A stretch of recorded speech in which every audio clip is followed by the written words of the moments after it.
ये कहानी है एंडी डुफ्रेसिन की, जो एक बहुत बड़े बैंक का बैंकर है। जज उसे अपनी पत्नी और पत्नी के प्रेमी की हत्या के जुर्म में आजीवन कारावास की सजा सुनाता है और सजा के बाद उसे एक ऐसी जेल में भेज दिया जाता है जहां से आज तक कोई कैदी भाग नहीं सका। इस जेल का नाम है शॉशैंक रिडेम्पशन। इस जेल में ऐसे कैदी हैं जिन्होंने अपनी पूरी जिंदगी इसी जेल में बिताई। जब वो जेल में आया था तब बाहर की जिंदगी अलग थी और अब बाहर की दुनिया पूरी तरह बदल चुकी है। साथ ही यहाँ के नियम और कानून भी बहुत सख्त है और अगर कोई गलती करता है या यहाँ से भागने की कोशिश करता है तो उसे पीट पीट कर अधमरा कर दिया जाता है। एंडी बहुत दिनों तक किसी से बात नहीं करता। एक दिन उसकी मुलाकात यहाँ एक कैदी से होती है जिसका नाम रेड है। रेड इस जेल में बाहर से कोई भी चीज बना सकता है। वो इस जेल में 20 साल से है। एंडी रेड से कहता है कि उसे एक हथौड़ा और एक अभिनेत्री का बड़ा पोस्टर चाहिए। रेड एंडी से पूछता है, क्या तुम उस हथौड़े से जेल में सुरंग बनाना चाहते हो? एंडी कहता है, जब वो हथौड़ा आएगा तो तुम खुद समझ जाओगे रेड। एंडी को यहाँ चेतावनी देता है। वो उसे 3 कैदी बुलाता है और बताता है कि उन तीनों की तुम पर गंदी नजर है। एंडी कहता है, अगर मैं उन्हें बता दूं कि मैं समलैंगिक नहीं हूँ। रेड कहता है कि उन्हें इससे कोई फर्क नहीं पड़ता। एंडी के कहने पर रेड उसके लिए एक हथौड़ा मंगवाता है और जब वो हथौड़ा देखता है तो मनी मन सोचता है इस हथौड़े से जेल में सुरंग बनाने में 600 साल लगेंगे। दरअसल एंडी को पत्थर तराशने का शौक है और इसीलिए उसने ये हथौड़ा खरीदा था। ये हथौड़ा एंडी को दिया जाता है। अब कुछ दिनों बाद उसके पास 3 लोग आते हैं जिनकी गंदी नजर एंडी पर होती है। वो चांस को देखकर उसे पकड़ लेते हैं और उसका शारीरिक शोषण करते हैं। ये सिलसिला अगले 2 सालों तक ऐसे ही चलता रहता है। एंडी ने कभी किसी से इसकी शिकायत नहीं की। उसके शरीर पर हमेशा चोट के निशान और चेहरे पर एक अजीब सी खामोशी रहती है। एक दिन छत की मरम्मत के लिए कुछ कैदियों को चुना जाता है। उनके पास रेड और एंडी भी है। यहाँ वो प्रभारी है जिसका नाम हैडली है। वो थोड़ा परेशान है और अपने साथियों से कहता है, मेरे भाई ने मेरे नाम पर $30,000 कमाए, लेकिन इसका कोई फायदा नहीं है क्योंकि सारा पैसा टैक्स के रूप में सरकार को चला जाएगा।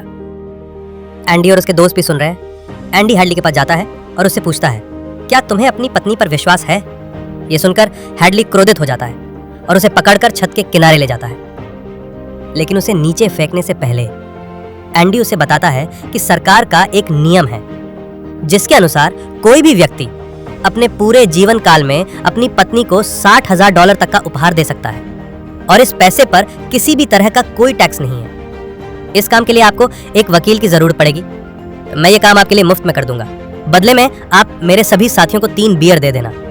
और अगले दिन हम देखते हैं कि एंडी के सभी दोस्त छत पर बियर का लुत्फ उठा रहे हैं। यानी एंडी ने हैडली का काम कर दिया है। अब कुछ दिनों के बाद जेल में सभी कैदियों को फिल्म दिखाई जाती है। एंडी उस कमरे से बाहर निकल जाता है, लेकिन जब वो बाहर जाता है तो उसे 3 आदमी पकड़ लेते हैं और बार बार उसका शारीरिक शोषण करते हैं। वो उसे उस कमरे में ले जाता है जहां फिल्म चल रही होती है। वो एक बार फिर उसके साथ जबरदस्ती करना चाहता है, लेकिन एंडी उनके सिर पर हमला कर देता है जिसकी वजह से वो एंडी को बहुत बुरी तरह पीटता है।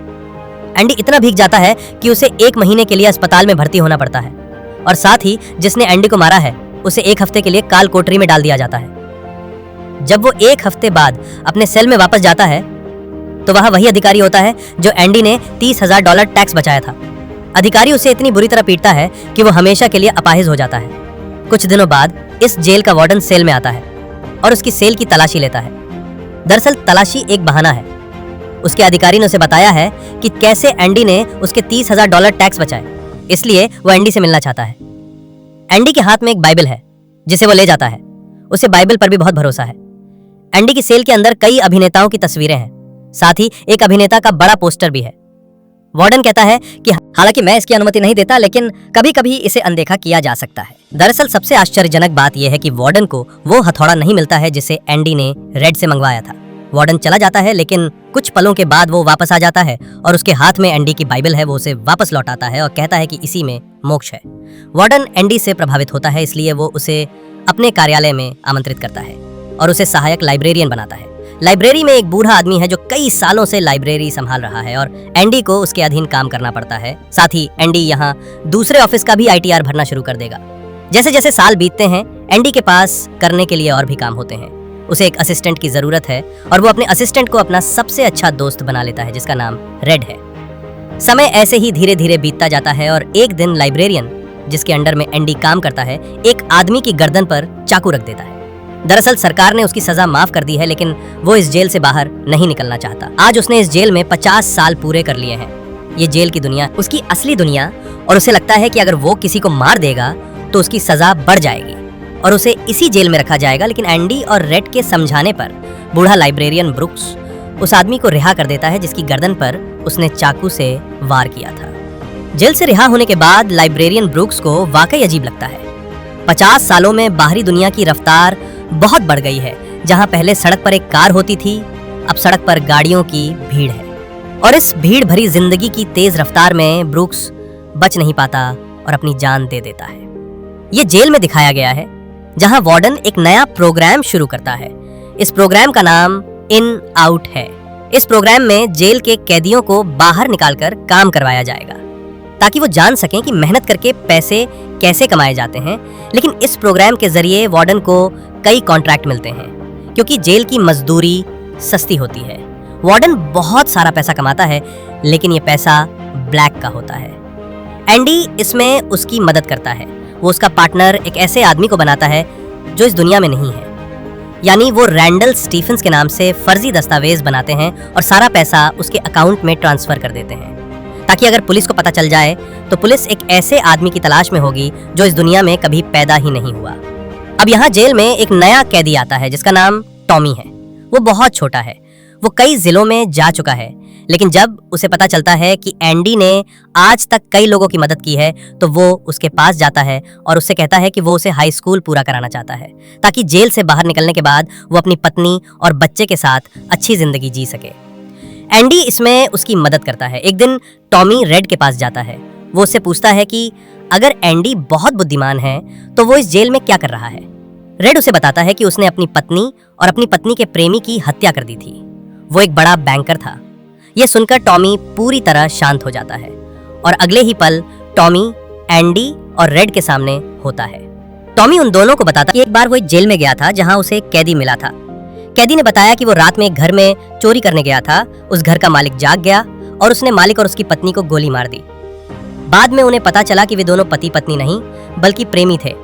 वो महिला एक बड़े बैंकर की पत्नी थी और उस बैंकर को उसकी पत्नी और उसकी पत्नी के अलावा हत्या के आरोप में गिरफ्तार किया गया था। ये पता चलता है कि एंडी निर्दोष था। ये सब जानने के बाद एंडी वार्डन के पास जाता है, लेकिन वार्डन जानबूझकर उसकी बात पर विश्वास नहीं करता है क्योंकि एंडी ही वो शख्स है जो उसके काले धन को सफेद में बदलता है। वो उसके सारे राज जानता है।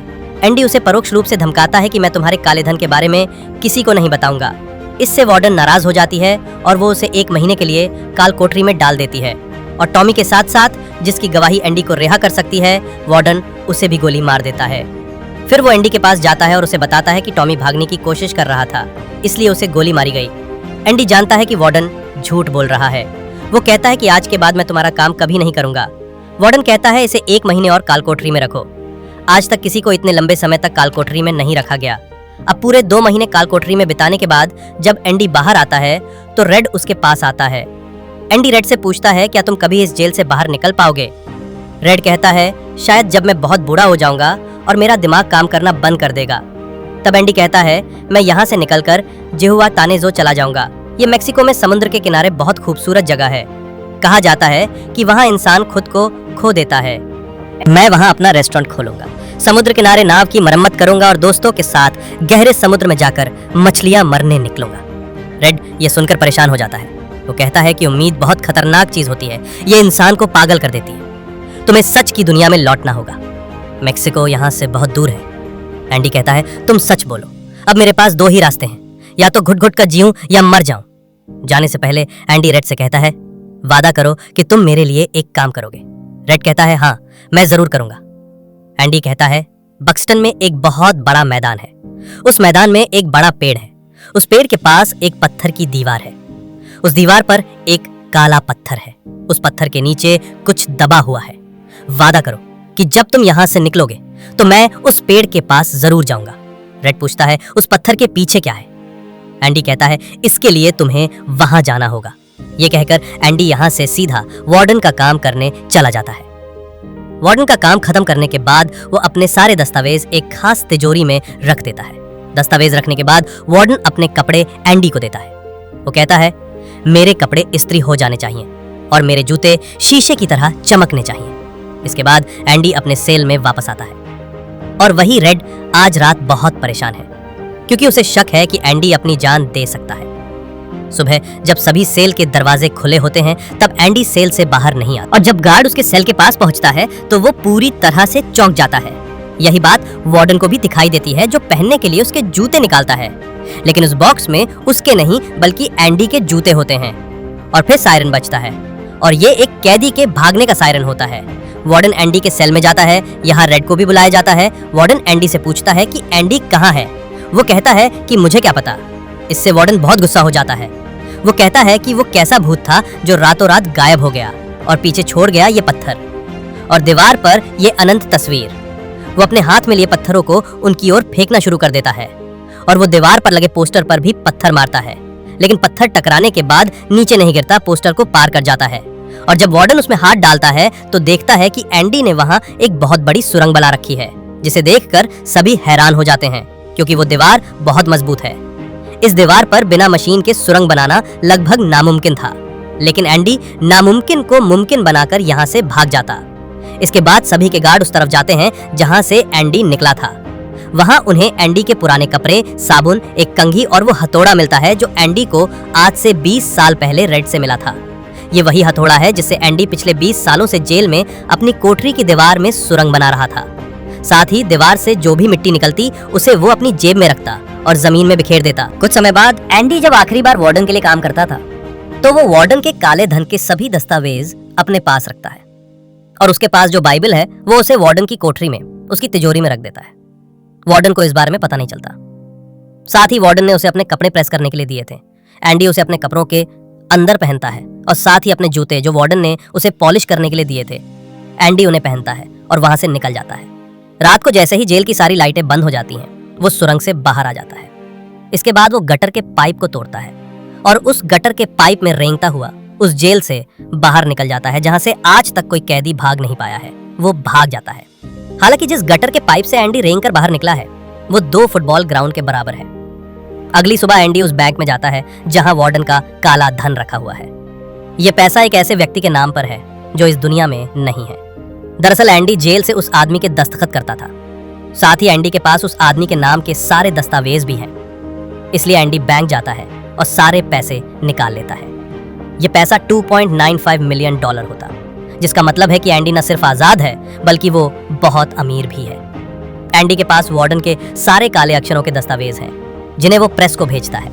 अगली सुबह ये खबर अखबार में छपी और जब वार्डन तिजोरी खोलता है तो उसमें उसके दस्तावेज नहीं बल्कि बाइबल होती है।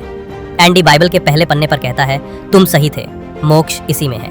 और जब वार्डन पन्ने को पलटता है तो देखता है कि वहाँ एक हथौड़े का निशान है। दरअसल एंडी ने पन्ने को हथौड़े के आकार में काटा और उसे उस जगह पर बनाया जिसके अंदर उसने अपना हथौड़ा छिपाया था।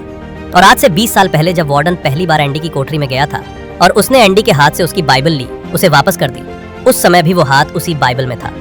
अब वार्डन की पूरी सच्चाई सामने आ चुकी है। पुलिस उसे गिरफ्तार करने आ रही है, लेकिन इससे पहले कि पुलिस उसे गिरफ्तार कर पाती, वार्डन खुद को गोली मार लेता है। कुछ समय बाद एंडी के दोस्त रेड की सजा भी माफ कर दी जाती है। उसे नौकरी मिल जाती है, लेकिन रेड के अंदर बाहर से कोई दिल नहीं लगता क्योंकि उसने अपनी जिंदगी के 40 साल जेल में बिताए थे। रेड भी उसी कमरे में रहता है जहां लाइब्रेरियन ब्रुक्स रहता है और रेड भी खुद को मारना चाहता है, लेकिन फिर उसे एंडी से किया वादा याद आता है और वो बड़े घास के मैदान में जाता है जहां एक बड़ा पेड़ है, साथ ही पत्थरों की एक दीवार है और उस दीवार पर एक काला पत्थर है। और जब वो उस पत्थर को उठाता है तो उसके नीचे एक बक्सा होता है। उस बक्से के अंदर कुछ पैसे और एक पत्र है। ये पत्र एंडी का है। उस पत्र में लिखा है, क्या तुम्हें उस जगह का नाम याद है जो मैंने तुम्हें जेल में बताया था? फिर रेड कहता है, जीहू बताने जो। वो कहता है, तुम उस जगह पर आओ, मैं तुम्हारा इंतजार कर रहा हूँ। इसके आगे एंडी ने लिखा, आशा एक अच्छी चीज है, लेकिन सभी चीजों में सबसे अच्छी और एक अच्छी चीज कभी नहीं मरती। इसके बाद एंडी उस जगह पहुंचता है और जब वो समुद्र के किनारे जाता है तो वो एंडी को नाव में बैठे और अपनी नाव ठीक करते हुए देखता है।